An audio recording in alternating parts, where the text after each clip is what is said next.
네, 지금 우리 교회는 1만 성도 파송 운동이라는 큰 사명을 가지고 우리가 달려나가고 있습니다.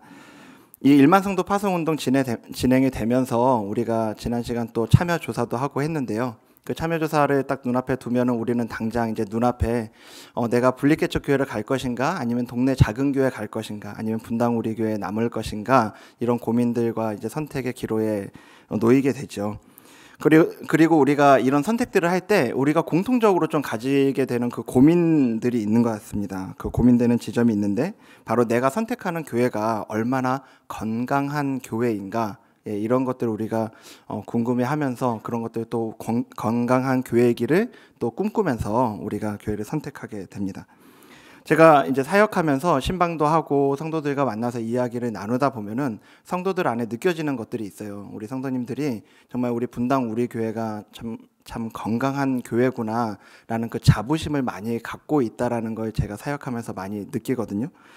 그렇기 때문에 우리 교회가 그렇게 건강하다고 느끼고 우리 교회에서 참 행복하게 이렇게 신앙생활을 한다고 느끼기 때문에 더욱더 새로운 교회에 대한 그런 어떤 염려라든지 또 걱정들도 앞서게 되는 것 같습니다. 무엇보다도 우리가 그 건강한 교회에 대한 그 가치, 그 방향에 대해서는 우리 29개 예비 담임 목사님들과 또 이찬수 목사님이 누구보다 정말 같이 고민하시면서 함께 공부하고 또 그 마음을 나누는 시간들이 지난 1년 동안 계속 있어 왔는데요. 목사님도 계속해서 그 마음들을 나눠주셨었죠. 우리가 그렇게 건강한 교회에 대해서 함께 고민하면서 애쓰게 되는데, 이번에 말씀을 준비하면서 그 건강한 교회, 무엇보다도 본이 됐던 초대교회의 모습들을 좀 떠올리게 됐습니다. 건강한 교회 하면 우리가 초대교회를 먼저 떠올리지 않습니까? 2세기 말에서 3세기 초에 쓰여진 것으로 추정되는 글 중에 디오그네투스에게 보내는 편지라는 그 편지 글이 있습니다. 이 디오그네투스라는 불신자인데요. 이분이 불신자예요. 기독교에 대해서 궁금해할 때 그리스도인 중에서 누군가가 그에게 이 그리스도인들, 성도들은 어떤 사람들인가 소개하면서 그 보낸 편지입니다.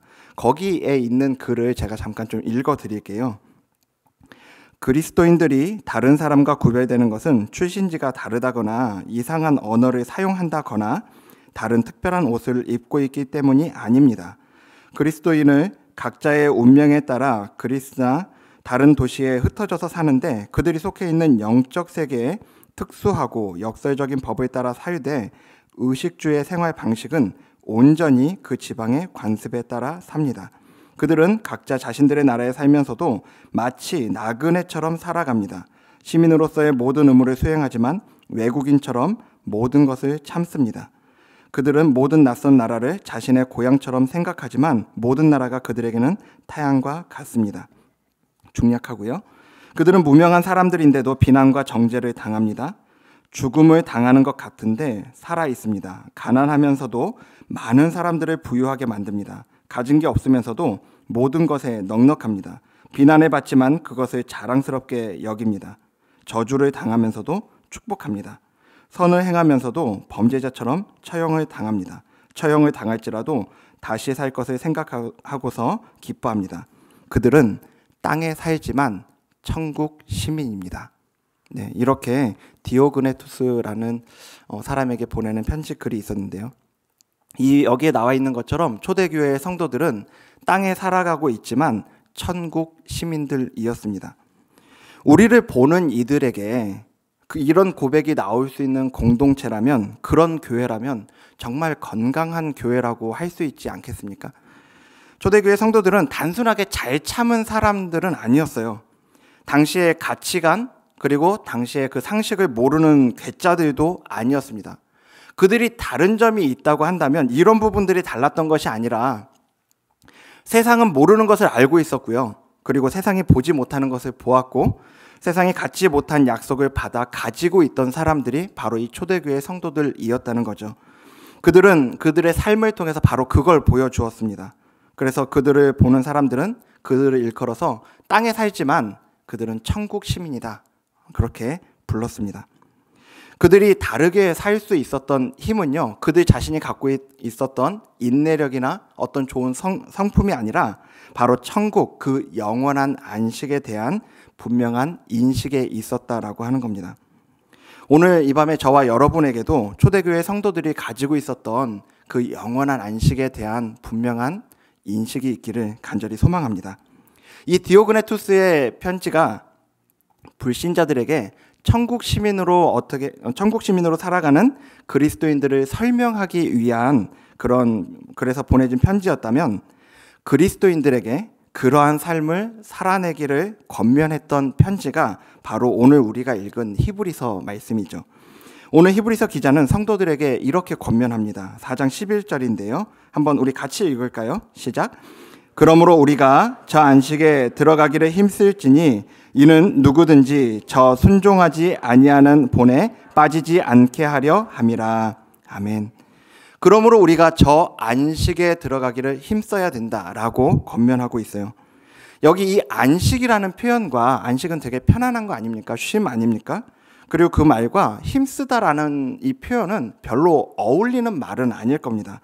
하지만 여기 히브리서의 기자는 분명히 우리가 저 안식에 들어가기를 힘써야 된다, 그렇게 말씀하고 있어요. 왜 그렇습니까? 9절 말씀인데요. 9절에 보면 그런즉 안식할 때가 하나님의 백성에게 남아 있도다 라고 말씀하고 있습니다. 한마디로 아직 안식이 오지 않았다라는 거예요. 그게 우리가 기다리고 있는 부분이라는 거죠. 안식이 우리에게 왔다면 우리는 그거를 얻기 위해서 애쓸 필요가 없습니다. 그냥 누리면 되는 거죠. 하지만 아직 안식이 오지 않았기 때문에 그 안식에 들어가기를 힘써야 된다라고 말씀합니다. 여러분들은 힘쓰고 계십니까? 애쓰고 계십니까? 애쓰며 살아가고 계십니까? 아마 모르긴 몰라도 여기에 계신 여러분들 한 분 한 분은 삶을 살아가면서 많은 부분에 힘쓰고 애쓰며 살아가고 계실 거라고 생각이 됩니다. 예전에 학교 다닐 때 친구들하고 이렇게 반쯤 농담 반쯤 진담으로 이런 이야기 되게 많이 했거든요. 내 주변에 여러 사람 많이 있는데 진짜 이 한 사람이 없어. 안 바쁜 사람. 우리 주변에도, 여러분 주변에도 안 바쁜 사람 없지 않습니까? 지금 제 주변에 보면 딱 그렇고요. 제가 저 자신을 봐도 저희 가정에서 저희 아이들에게 가장 많이 하는 표현을 제가 생각해 봤더니 아빠 바빠 라는 표현을 제가 제일 많이 쓰더라고요. 아이들은 끊임없이 놀아주기를 원하는데 저는 아이들에게 아빠 바빠 라는 말을 할 때가 너무나 많은 것 같습니다. 세상은 더 바쁘게 더 부지런히 그렇게 살아가는 걸 미덕으로 삼죠. 열심히 사는 건 좋은 일입니다. 하지만 여러분, 우리가 무엇을 위해 그런 열심을 내야 되냐는 거죠. 속담에 보면 젊어서 고생은, 그 뒤에 뭐죠? 젊어서 고생은 사서도 한다고 하죠. 왜 젊어서 고생을 사서도 한다고 합니까? 고생 좋아하는 사람은 아무도 없잖아요. 근데 왜 젊어서 고생을 사서도 하죠? 그 이유는 결국 더 나은 노후를 기대하기 때문 아닙니까? 내가 지금 이 고생을 하면 이 뒤에는 더 나은 삶이 나를 기다리고 있을 거다라는 그 기대감이 있기 때문에 젊어서 고생은 사서도 한다라고 속담이 이야기하고 있는 거죠. 물론 열심히 살아야 합니다. 중요한 건 오늘 우리가 애쓰고 노력하는 모든 것이 이 땅에서 내가 이 이후에 얼마 뒤에 누릴 그런 종류의 안식에만 맞춰져 있는 것은 아닌지 우리가 돌아볼 필요가 있다는 거죠. 만일 그런 수고와 애씀만 있다면 초대교회 성도들이 들었던 것처럼 저 사람은 땅에 살아가지만 천국 시민이다 라는 고백은 들을 수 없지 않겠습니까? 초대교회 성도들이 저 사람은 이 땅에 살아가지만 천국 시민이라는 평가를 받을 수 있었던 그 원동력이 그들 안에 있었던 그 영원한 안식에 대한 열정에 있었다는 것을 우리가 기억하길 원합니다.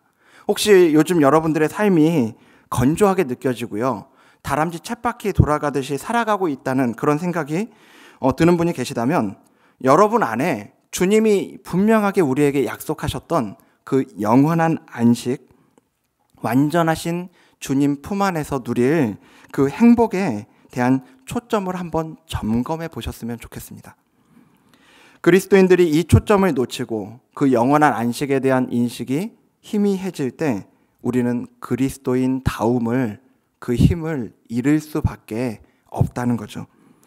영원한 안식에 대한 초점을 놓칠 때 우리는 결국은 세상 사람들 모두가 바라보는 그 이 세상에서의 잠깐 뒤에 안식에 우리의 모든 초점이 맞춰질 수밖에 없기 때문입니다.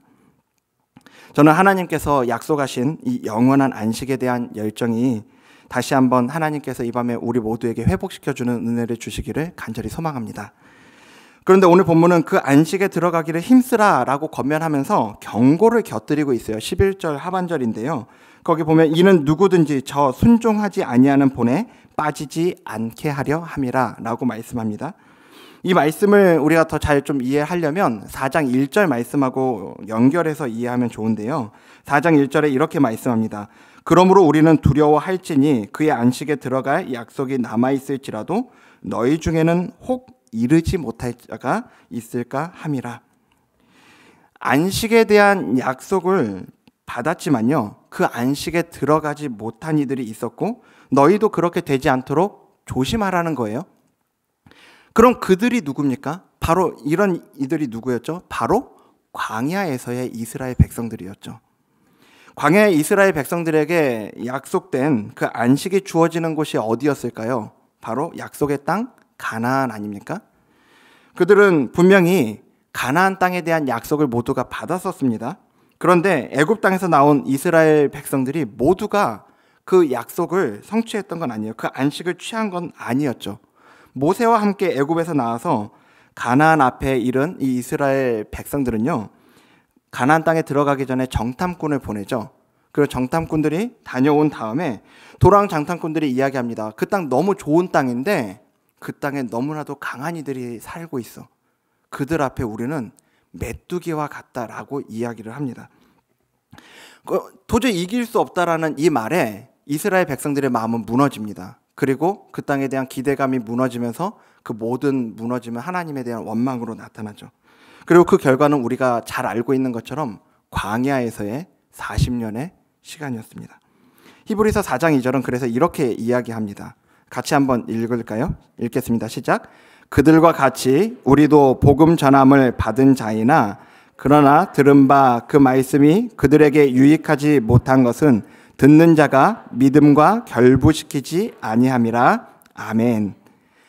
이와 같은 배경을 염두에 두고 히브리서 기자는 11절을 지금 말씀하고 있는 거라는 거예요.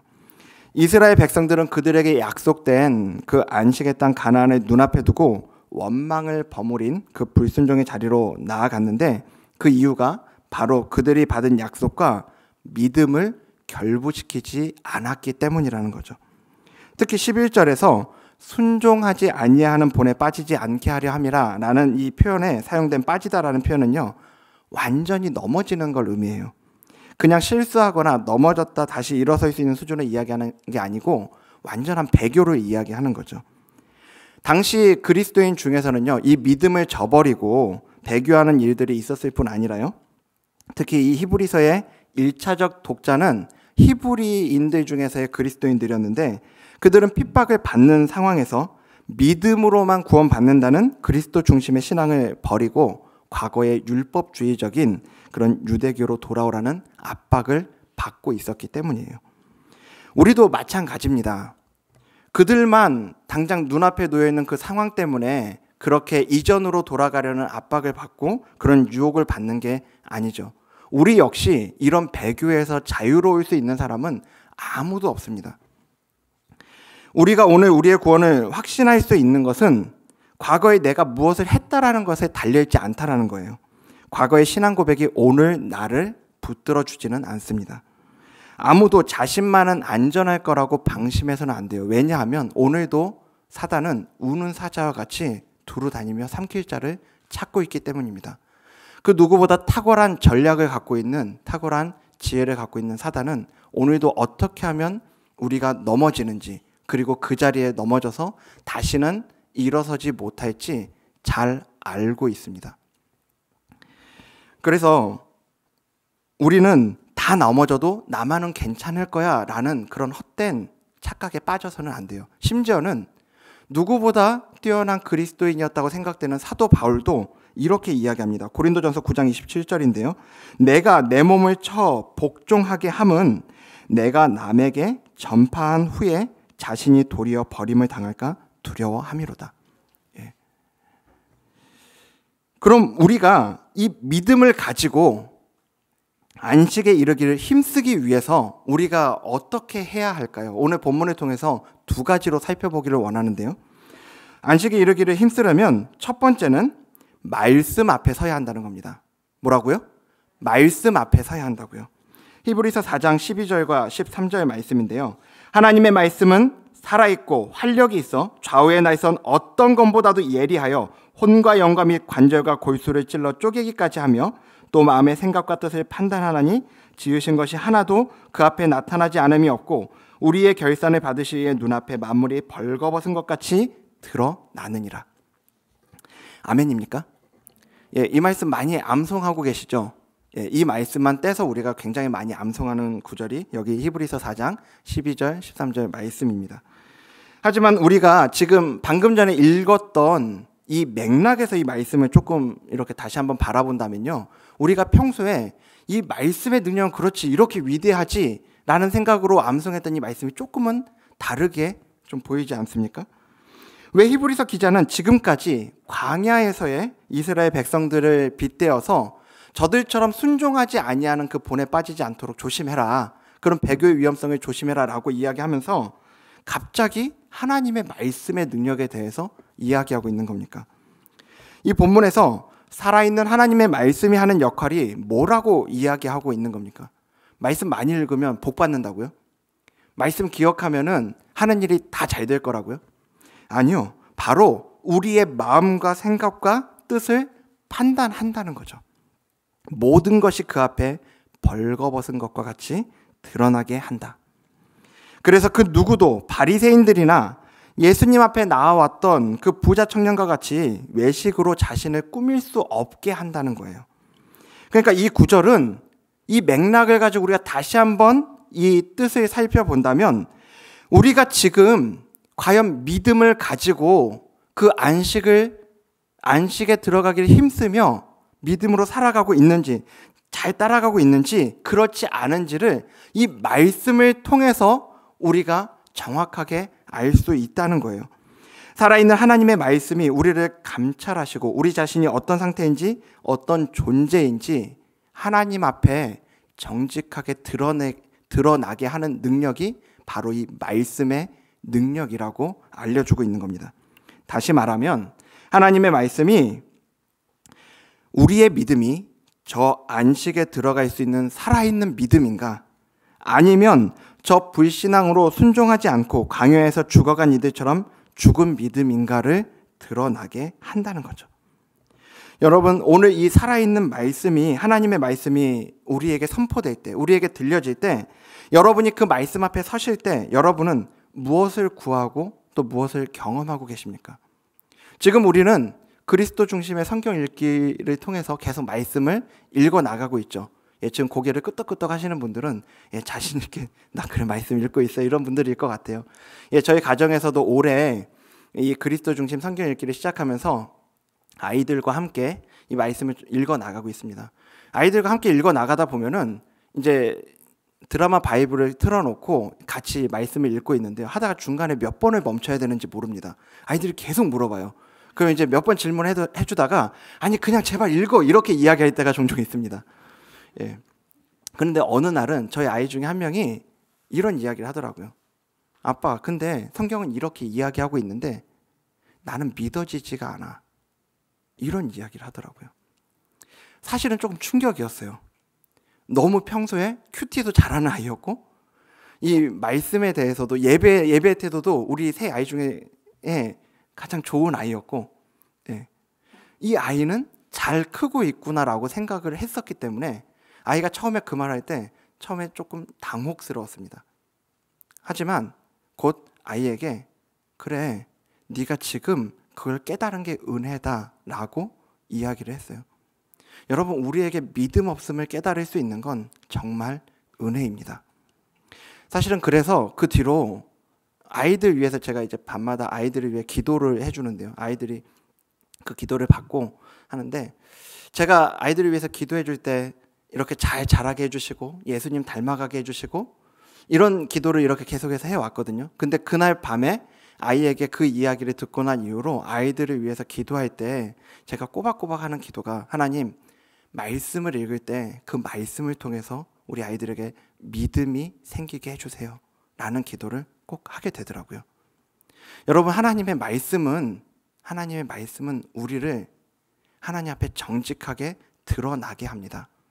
내가 하나님 앞에 꾸며대려고 해도 꾸며지지 않게 하는 게 바로 말씀의 능력인 줄로 믿습니다.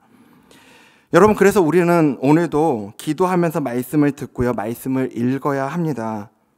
이렇게요. 하나님, 오늘 이 살아있는 하나님의 말씀이 나를 감찰하시고 내 믿음이 정말 살아있는 믿음인지 하나님 앞에 정직하게 드러나는 은혜를 주옵소서. 그런 기도로 우리가 말씀을 읽는 자리로 나아가길 소망합니다. 하나님의 말씀 앞에 우리 자신의 모든 것이 그렇게 밝게 드러날 때 우리가 하나님 앞에 보일 수 있는 반응이 무엇이겠습니까? 믿음 없다는데 춤추겠습니까? 기뻐하겠습니까? 아니요, 그럴 수 없어요. 그래서 이사야 선지자는 이렇게 이야기하죠. 그 하나님의 위엄 앞에 자신의 본 모습이 있는 그대로 드러났을 때 화로다 나여 망하게 되었도다 라고 말씀합니다. 망했다는 겁니다. 왜요? 영광스러운 하나님 앞에 자신의 모습이 있는 그대로 드러났으니까요. 우리의 모든 것을 드러내시는 말씀이 우리와 혼과 영을 쪼개고 우리 속에 있는 모든 것을 하나님 앞에 드러내기 시작하면 그 앞에 서 있을 수 있는 사람은 아무도 없는 거죠. 그 말씀 앞에 우리의 무능력함, 그 전적 부패가 온전히 드러나기 때문입니다. 순종하려고 하는데 할 수 없는 우리의 연약함이 드러나요. 순종하고 싶어 하지도 않는 우리의 패역함도 드러납니다. 안식에 들어가고 싶어 하지만 들어갈 수 없는 우리의 무능력함도 드러나게 되죠. 말씀 앞에 발가벗겨진 우리가 주님 앞에 할 수 있는 고백은 단 하나뿐이죠. 하나님, 전 망했어요. 하나님, 전 망했어요. 저 같은 죄인이 어떻게 하나님 앞에 섭니까? 하나님, 저 어떻게 하죠? 말씀 앞에 서서 이 고백이 나왔다면 그 다음 우리가 할 수 있는 건 하나밖에 없어요. 바로 은혜의 보좌 앞에 나아가는 것입니다. 다 같이 오늘 본문 히브리서 4장 16절 함께 읽겠습니다. 시작. 그러므로 우리는 긍휼하심을 받고 때를 따라 돕는 은혜를 얻기 위하여 은혜의 보좌 앞에 담대히 나아갈 것이니라. 아멘. 우리의 연약함과 우리의 패역함과 우리의 가치 없음이 주님 말씀 앞에 있는 그대로 드러날 때, 말씀을 통해서 그것들을 우리에게 보여주실 때 우리가 나아갈 곳은 한 곳밖에 없어요. 바로 은혜의 보좌예요. 여러분, 은혜가 뭡니까? 우리가 은혜 되게 많이 찬양하고 우리가 고백하잖아요. 은혜를 달라고 그렇게 이야기하잖아요. 근데 은혜가 뭡니까? 은혜는 마땅히 받을 자격이 없는 자에게 베풀어지는 호의가 바로 은혜죠. 받을 자격이 있는 자에게 주어지는 건 대가예요. 우리가 은혜라고 이야기하는 건 그것이 바로 받을 자격이 없는 자에게 주어지는 것이기 때문에 우리가 은혜라고 이야기하는 겁니다. 언제 어디서라도 어떠한 상황에서라도 굳건한 믿음으로 영원한 안식을 바라보는 이들이 아니고 매번 믿음으로 살아가기에 실패하고 넘어져서 좌절하는 우리에게 필요한 것이 바로 이 은혜 아니겠습니까? 오늘 무엇이 필요해서 여러분 이 밤에 이 기도회 자리에 나오셨습니까? 바로 그 은혜가 필요해서 나오신 것 아닙니까? 히브리서 기자는 그 은혜의 보좌에서 두 가지가 우리를 기다리고 있다고 이야기합니다. 첫 번째는 긍휼히 여겨주심입니다. 불쌍히 여김 받는 거예요. 불쌍히 여겨주시는 거죠. 여기 긍휼하심을 받고라는 표현이 내재하고 있는, 그것들이 전제하고 있는 게 있는데 바로 과거의 실패죠. 실패한 자들에게 긍휼히 여겨주심이 필요하죠. 여러분, 실패를 가지고 이 밤에 나온 분들 계시지 않습니까? 어떤 분들은 사업의 실패, 가정에서의 실패, 그리고 관계에서의 실패, 내지는 말씀대로 살아가는 것에 실패하신 분들도 있을 거고요. 안식의 소망을 붙들고 여기 천국 시민다운 모습으로 살아가는 것에 실패한 모습들도 있을 거고요. 예수님의 향기를 내기보다는 내 안에 있는 온갖 쓴뿌리와 더러운 것들만 더 발견하는 실패를 경험한 분들도 계시지 않습니까? 여러분, 그런 분들이 계시다면 오늘 우리에게 주시는 이 소망의 말씀을 가지고 주님 앞에 나아갈 수 있길 바랍니다. 이 밤에 우리의 실패를 가지고 주님 앞에 나아갈 때 우리 주님께서 반드시 우리를 불쌍히 여겨주실 줄 믿습니다. 은혜의 보좌로 나아가는 이들을 기다리고 있는 건 이 불쌍히 여겨주시는 것뿐이 아니죠. 그 은혜의 보좌에는 무엇보다 때를 따라 돕는 은혜가 우리를 기다리고 있습니다. 어떻게 돕는 은혜라고요? 때를 따라 돕는 은혜요. 도움이 필요한 바로 그때, 아무 때나가 아니고 도움이 필요한 바로 그때 도와주신다는 거예요. 여러분, 언제 도움이 필요하세요? 매일매일 도움 필요하지 않으세요? 매일 은혜의 보좌 앞에 나아가셔야 합니다. 여러분, 바로 오늘 이 밤 그 도움이 필요해서 나오신 거 아닙니까? 그렇다면 바로 이 밤 우리가 그 은혜의 보좌 앞에 나아가기를 소망합니다. 이 말씀 마무리하면서요, 그 은혜의 보좌 앞에서 우리를 기다리고 계시는 분을 우리가 기억하길 소망합니다. 마지막으로 히브리서 4장 14절과 15절 말씀 함께 읽도록 하겠습니다. 함께 읽겠습니다. 시작. 그러므로 우리에게 큰 대제사장이 계시니 승천하신 이 곧 하나님의 아들 예수시라. 우리가 믿는 도리를 굳게 잡을지어다. 우리에게 있는 대제사장은 우리의 연약함을 동정하지 못하실 리가 아니요 모든 일에 우리와 똑같이 시험을 받으신 이로되 죄는 없으시니라. 아멘. 우리가 말씀 앞에 드러난 우리의 연약함과 무가치함에도 불구하고요, 우리의 전적인 실패에도 불구하고 그 은혜의 보좌 앞에 담대히 나아갈 수 있는 이유는 다른 거 없어요. 단 하나밖에 없어요. 거기서 우리를 기다리시는 분이 바로 예수님이시기 때문입니다. 14절에 그러므로 우리가 믿는 도리를 굳게 잡으라고 그렇게 말씀하고 있죠. 우리의 믿음이 뭡니까? 우리가 믿는 도리가 뭐예요? 열심히 애쓰고 노력하면 더 잘 살 거라는 믿음이 아니죠. 시간이 해결해 줄 거라는 믿음이 아니에요. 성경이 우리에게 알려주고 또 심어주는 믿음은 소망 없는 우리에게 소망이 되는 분 예수님이 계시다는 믿음입니다. 그러니까 우리의 실패와 부족함에 집중해서 거기에 넘어져 있지 말고 바로 그분을 붙잡아야 한다는 거죠. 왜요? 바로 그분은 모든 일에 우리와 똑같은 고난과 유혹, 그 시험을 경험해 보신 분이시고요. 그 가운데 겪는 우리의 좌절과 그 실패와 절망을 모두 알아주는 분이시기 때문이라는 겁니다. 여러분, 오늘 이 밤에 그 주님이 기다리고 계시는 은혜의 보좌 앞으로 나아가길 바랍니다. 긍휼히 여겨주심을 바라고 지금 그 필요한 도움을 구하며 나아가는 은혜의 보좌 앞에 나아가는 분들마다 그 은혜의 보좌 앞에서 우리를 안아주시는 그 주님의 품을 경험하는 이 밤이 되기를 주님 이름으로 축복합니다.